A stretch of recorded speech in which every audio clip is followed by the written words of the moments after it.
Do you also feel like no matter how much you study syllabus कभी ख़त्म ही नहीं होता, ऊपर से कन्फ्यूजन, प्रेशर और इतना कम टाइम है? Don't worry, I am here to help you. Okay, देखो अगर आपको सच्ची में क्लियर करना है अपना CS एग्जीक्यूटिव और आपको अपने रिजल्ट के टाइम खुद से नाचना है, तो this video is for you guys. मैं पूरे डिटेल में बताऊंगी कि आपको अपना सिलेबस कैसे कंप्लीट करना है, साथ ही साथ रिवीजन। मैं अपने सारे ही वीडियोस में बोलती हूँ कि सिलेबस कंप्लीट करना आपका एक मेन टारगेट नहीं होना चाहिए। सिलेबस कंप्लीट करने से अगर कुछ ज़्यादा इंपॉर्टेंट है तो वो है रिवीजन, साथ ही साथ करते चलना। कोई फ़र्क नहीं पड़ेगा अगर आप पूरा सिलेबस कंप्लीट कर लेते हो और आपका रिविजन ही नहीं हुआ होगा सही से, ठीक है ना। तो इसलिए वीडियो का एंड तक देखना, मैं दोनों ही आपको बताने वाली हूँ। The first thing is smart division.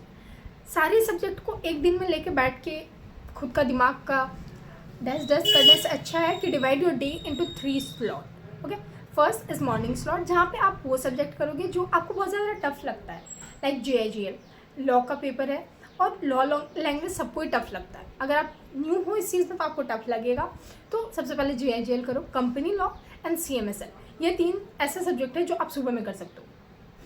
अगर आपको कोई और सब्जेक्ट टफ लगता है तो आप वो कर सकते हो, अल्टरनेट डेज पे करो। Okay, then comes afternoon slot. Afternoon slot में आपको एक अच्छा सा नैप के बाद, मतलब 15-20 मिनट का नैप के बाद आपको वापस से स्टार्ट करना है, जहाँ पे आप थोड़े से मतलब कम जो आपको डिफिकल्ट लगता है वो करोगे, लाइक SBIL, ECIP, ये सारे सब्जेक्ट करोगे। And the last come third slot यानी कि इवनिंग स्लॉट, वहाँ पे आपको करना है आपका प्रैक्टिकल सब्जेक्ट। आप पहले से थके हुए हो, दिन भर आप पढ़ते आ रहे हो, उस टाइम अगर आप थ्योरी लेके बैठोगे ना तो आपको नींद आएगा, ठीक है ना, और रात में नींद आएगा ही आएगा, ठीक है। तो इसलिए स्टार्ट विथ प्रैक्टिकल सब्जेक्ट। और टैक्स और CFM एक ऐसा सब्जेक्ट है ना जहाँ पे the only thing required is practice and practice, ठीक है ना। आपको प्रैक्टिस ही करना है, तो आपका अगर हाथ चलेगा ना आपको नींद नहीं आएगा। तो लास्ट में टैक्स या फिर CFM करो, दोनों को अल्टरनेट डेज पे कर सकते हो, ठीक है। और अगर आप बोथ ग्रुप वाले स्टूडेंट हो तो आपको थोड़ा ज़्यादा टाइम देना होगा। आप 9-10 घंटे पढ़ के क्लियर करना बहुत मुश्किल होता है यार, तो बोथ ग्रुप अगर आपको एक साथ क्लियर करना है तो आपको थोड़ा ज़्यादा टाइम देना होगा, ठीक है ना। आपको एक स्लॉट और बनाना है जहाँ पे आप रिवाइज करोगे पूरे दिन का जो भी आपने पढ़ा है, ठीक है। Now the second step is 50-10 rule.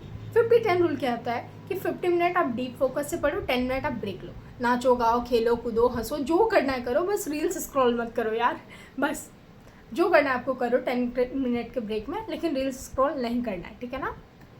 Now the third step is PYQ are gold, like not gold, they are diamond, they are Ali Baba का खजाना। PYQs आर अली बाबा का खजाना, जहाँ से आपको मतलब बहुत सारा धन लूटना है, बहुत सारे मार्क्स लूटना है, राइट। PYQ हमेशा साथ ही साथ करते चलो। आप जब भी नोट्स बना रहे हो या आप जहाँ से भी पढ़ रहे हो ना, वहाँ पे मार्क करते चलो और साथ ही साथ प्रैक्टिस करो PYQ बहुत ज़्यादा इंपॉर्टेंट होता है। और मैं सच्ची बता रही हूँ कि रिपीट होते हैं क्वेश्चन, ठीक है ना। हमको नहीं पता आपको कौन क्या बोलता है, बट मैं प्रीवियस ईयर क्वेश्चन खुद से सॉल्व करती हूँ और मेरे को पता है कि क्वेश्चन रिपीट होते हैं, ठीक है ना। आप पेपर उठा के देख सकते हो, क्वेश्चन रिपीट होते हैं, ओके। तो PYQ आर अली बाबा का खजाना, योर मार्क्स का खजाना। सो डोंट फॉरगेट कि किसी भी कीमत पर मत बोलना, PYQ साथ ही साथ करते चलना, ठीक है ना। मैंने जैसे शुरू में बताया कि सिर्फ सिलेबस कंप्लीट करना इनफ नहीं होता है, आपको रिवीजन करना होता है, इसलिए PYQ तो गलती समझ लो। And the fourth most important thing is summary notebook.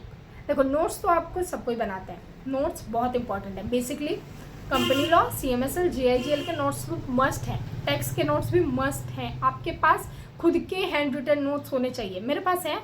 और मैं बताऊँ तो मैं जैसे मैंने बताया कि मेरा ग्रुप 2 क्लियर हो गया, तो मैं बोलती हूँ ना कि मैंने CMSL सिर्फ और सिर्फ अपने नोट से पढ़ा था। और मैं टैक्स से भी पहले मैंने टैक्स का पेपर भी मतलब देने गई थी, तो उससे पहले भी मैंने सिर्फ और सिर्फ अपना नोट ये किया था गैप में, ठीक है ना। तो मेरे को पता है कि नोट्स बहुत ज़रूरी है और हैंड रिटन नोट्स तो होनी चाहिए। नो मैटर आपको आपके कोचिंग वाले आपको कितने सारे नोट्स दे रहे हैं, कोई फ़र्क नहीं पड़ता, आपका हैंड रिटन नोट्स बहुत ज़रूरी है। लेकिन उससे भी ज़्यादा अगर कुछ ज़रूरी है तो वो है समरी नोटबुक।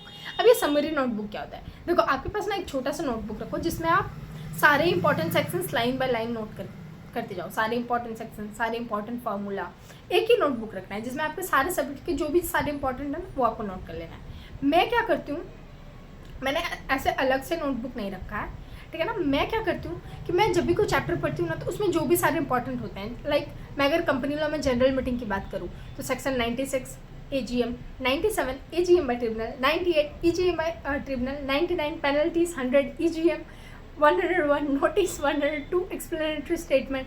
ऐसा करके ना मैं सारे ऐसा सेक्शन वाइज मैं लिख लेती हूँ स्टिकी नोट्स पे, और वो मैं अपने चैप्टर के फर्स्ट पेज में स्टिक कर लेती हूँ। ठीक है, आप ये कर सकते हो। या फिर दूसरा, आप मैंने जैसे बताया, आप दूसरा जो काम कर सकते हो वो ये है कि आप एक अलग से नोटबुक रख सकते हो। ओके, अब सबसे इम्पॉर्टेंट पार्ट पे आते हैं। प्लानिंग सब करते हैं बट कंसिस्टेंट नहीं रह पाते हैं। तो कंसिस्टेंट रहने के लिए क्या करना होगा? देखो, प्लानिंग हर कोई करता है, हर कोई अगले दिन ये नया प्लान, आज तो मैं सुबह कल 4 बजे उठूँगा, और वापस से वही हो जाता है। एक दिन उठ भी लोगे, वापस से वही हो जाएगा।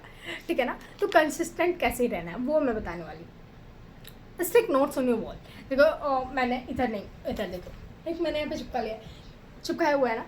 जो भी चीज़, मैं ऐसा नहीं बोल रही कि कोई बड़ा सा कोट चिपकाओ अपने वॉल पे, ना ना ना, ऐसा नहीं करना है आपको। क्या स्टिक करना है तो स्टिक वो करो लाइक जो आपको मोटिवेट करता है। लाइक मेरे को क्या है ना कि अगर एग्जीक्यूटिव क्लियर करना है तो एक्सक्यूज़ देना बंद करो। मेरा ये है तो मैं ऐसा चिपका के रखती हूँ अपने मन से। आपको जो चीज़ मोटिवेट करता है आप वो लिखो स्टिकी नोट्स पे, वॉल पे चिपकाओ। ठीक है, फर्स्ट दिन खुद को रिमाइंड कराते रहो, ये चीज़ होता है। दूसरा कि डेली टारगेट बनाओ, अपना डेली टारगेट बनाओ और उसको ट्रैक करो कि आप कहाँ तक गए, आपने क्या क्या अचीव किया। ठीक है ना? मतलब डेली टारगेट बनाओ आप कि आज मेरे को ये करना है, लास्ट में उसको ट्रैक करो कि आपने क्या क्या किया है। ठीक है ना? या फिर ऐसा कर सकते हो कि आप किसी के टुवर्ड अकाउंटेबल हो सकते हो। आपने जो भी पढ़ा है, आप अपनी मम्मी को या पापा को या जो भी हैं, आप उनको बताओ कि हाँ देखो मैंने ये आज ये किया है। मतलब they feel proud of you, और आप भी किसी के टुवर्ड अकाउंटेबल रहोगे ना तो आपको ज़्यादा अंदर से मोटिवेशन मिलेगा कि मेरे को कंप्लीट करना है। The third thing is mini mind detox. यहाँ पे आपको कुछ नहीं करना है, सिंपली डू मेडिटेशन। मेडिटेशन बहुत इंपॉर्टेंट है। मैं ऐसा बताऊँ तो मैं साल भर तो नहीं करती थी, बट मैं एग्ज़ाम से पहले हमेशा, मतलब मेडिटेशन इज मस्ट। मैं एग्ज़ाम हॉल में बैठ के ना मेडिटेशन कर रही होती थी, एंड मेरा उसी टाइम में मेरा क्लियर हो गया था ग्रुप 2 में। तो इसलिए मेरे को उस टाइम पता चला कि मेडिटेशन इज़ मस्ट। अभी सिलेबस भी कंप्लीट करो ना, कुछ भी करो, मेडिटेशन करो, दिमाग शांत रहेगा, सब चीज़ सही चलेगा। ठीक है ना? अगर वीडियो हेल्पफुल लगा तो don't forget to like and hit the subscribe button. ठीक है ना? और बाय बाय, खुद पे भरोसा रखो, स्टडी स्मार्ट, स्टे फोकस।